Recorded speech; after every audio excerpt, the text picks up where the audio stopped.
Olá, este é o quarto e último vídeo da série Partida de Motores Elétricos e agora nós vamos abordar o tema inversor de frequência. Tá? A apresentação está dividida da seguinte forma: nós vamos explorar rapidamente as características básicas de um motor assíncrono, né? E depois o que é e qual a funcionalidade do inversor de frequência. Então a gente vai conhecer um pouco o inversor, os módulos de potência e os módulos de controle e conhecer também como que o inversor se comporta no momento de uma desaceleração e falar de aplicações, né, que eu posso ter com os inversores e quais são os benefícios da utilização deste produto. Então, primeiramente, vamos abordar, antes da gente entrar no tema inversor de frequência em si, vamos fazer uma breve introdução das características de um motor assíncrono. São elas rotação fixa, torque e escorregamento. Vamos ver como elas se comportam. Então, rotação fixa, por quê? Existe uma fórmula para calcular a velocidade de um motor.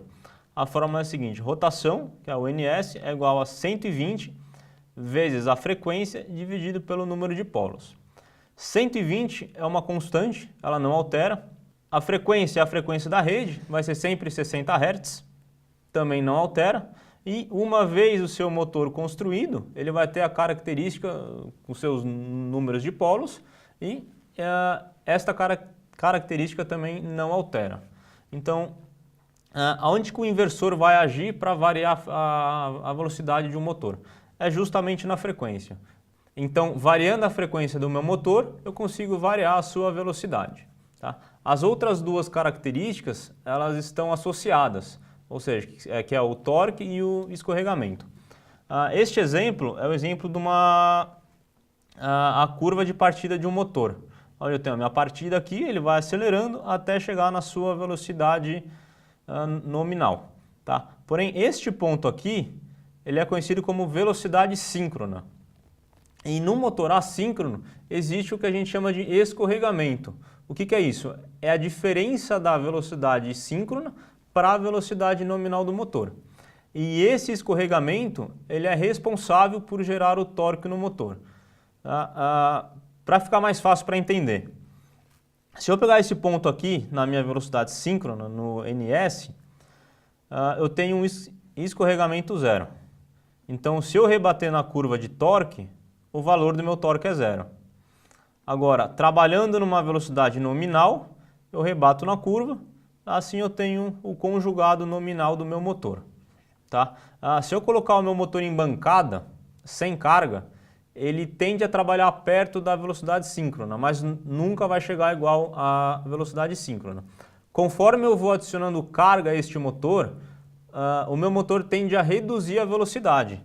E se eu reduzo a velocidade, eu vou aumentando o torque gerado no meu motor até um certo ponto, que é o torque máximo dele. Se eu chegar nesse ponto aqui e adicionar mais carga, aí o meu motor vai arriar, porque eu não tenho torque suficiente para manter a carga. Bom, vamos ver agora o que é um inversor de frequência. É uma máquina que transforma tensão e frequência fixa em tensão e frequência variável, com o objetivo de variar a velocidade do motor e controlar o seu torque. Vamos conhecer agora o módulo de potência de um inversor de frequência. Ele é basicamente dividido em três partes. Tá? A ponte retificadora, que é responsável por converter a tensão alternada da rede em tensão contínua. Tá? Existe também o bloco intermediário, que é onde está localizado o capacitor. E o último é a ponte inversora, que tem como responsabilidade transformar aquela tensão contínua em tensão alternada com amplitude variável a fim de variar a velocidade do motor. Vamos conhecer agora o módulo de controle do inversor. A modulação que a gente viu anteriormente é feita através de um microprocessador. Então, a determinação da modulação depende das tensões e das frequências, logo das velocidades pretendidas na saída. E não só isso, é na parte de controle que está localizada todas as entradas e saídas, as redes de comunicação, a interface do operador com o inversor, que nada mais é do que uma IHM, por exemplo, a parte de controle da aplicação e toda a parte de controle do motor ficam situadas no módulo de controle. Vamos conhecer agora alguns dos principais métodos de controle de um inversor de frequência. Tá? Basicamente, existem dois métodos de controle, o método escalar e o método vetorial. O método escalar, também conhecido como tensão-frequência, foi o primeiro método a existir. O inversor de frequência de controle escalar é utilizado em aplicações rotineiras que não necessitam do controle de torque do motor. A gente pode dizer que é uma forma pobre de controlar o desempenho do motor. E é impossível ter um controle de torque e velocidade somente com o método escalar. O outro método, o vetorial, ele já consegue esse controle de torque. Tá? Como que ele faz isso? Primeiramente, fluxo e torque devem ser controlados separadamente. Deve-se, então, compensar o escorregamento do motor, aquilo que a gente viu lá no começo da apresentação. E para ter o melhor desempenho do motor, a corrente de magnetização e a corrente de torque devem ser controladas separadamente e devem ser perpendiculares, conforme aqui eu tenho a corrente de magnetização e a corrente de torque. Ambas são controladas separadamente. Também o método vetorial é um algoritmo complexo que permite o controle das correntes de magnetização e de corrente de torque, lembrando que sempre de modo separado. No inversor escalar, a referência de velocidade ela é usada como um sinal para gerar os parâmetros tensão sobre frequência, variável, né? E disparar os transistores de potência. Já o inversor vetorial, ele calcula a corrente necessária para produzir o torque requerido pela máquina, calculando assim a corrente do estator e a corrente de magnetização. Em uma mesma aplicação, é possível que o motor trabalhe de duas formas. Uma delas é quando o motor trabalha de modo motor, ou seja, é quando o motor está movimentando uma carga, o motor está exercendo força sobre uma carga para movimentar. O outro modo é o modo gerador. Isso acontece quando o motor é arrastado por uma carga e isso faz com que o motor gere energia de volta para o inversor. Então, com isso, é importante sabermos em qual quadrante o motor está operando. De uma forma mais fácil e mais clara, os quadrantes Q1 e Q3 são operações normais, onde o motor está acelerando a carga tanto em um sentido quanto no outro. Já nas operações nos quadrantes 2 e 4, que são esse daqui, quadrante 2 e 4, são operações onde o motor gera energia elétrica, que dependendo da situação, pode colocar o inversor em falha ou até mesmo pode ocorrer o desarme do mesmo. Agora vamos ver como tratar essa energia que é gerada de volta para o inversor. Podemos associar isso a um exemplo de aplicação de elevação de carga. No momento da subida, é quando o motor trabalha no modo motor, ou seja, ele está exercendo força para movimentar a carga. Por outro lado, no momento da descida, a carga desce por ação da gravidade e faz o quê? Ele arrasta o motor. Com esse arraste, o motor está gerando energia de volta para a rede. Só que entre a rede e o motor existe o inversor. E o fluxo dessa energia que está sendo gerada é o seguinte, ele volta pela ponte inversora e vai direto no capacitor. Porém, o capacitor ele é dimensionado, ele é projetado para suportar até uma determinada tensão. Então, se você chegar no limite máximo do capacitor, você não pode mais gerar essa energia de volta. E em alguns casos isso não acontece. Por quê? A aplicação exige que essa energia continue sendo gerada. Então, é preciso utilizar um inversor que no circuito intermediário, além do capacitor, tenha o que a gente chama de chopper de frenagem. Nada mais é do que um circuito que vai desviar todo esse fluxo de energia que seria armazenada no capacitor, vai ser conectada a uma resistência de frenagem, que ela é ligada nos bornes PA e PB do inversor. Então, toda essa energia é dissipada externamente. Agora vamos ver alguns tipos de parada que você pode executar com o inversor de frequência. A primeira delas é uma parada controlada, nada mais é do que uma parada bastante convencional. Você pode configurar um tempo de parada.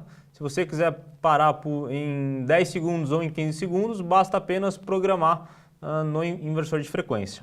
Uma outra parada é a parada por inércia, que é essa linha verde. Neste momento, quando você dá o comando de parada, o inversor não toma nenhuma ação de frenagem do motor.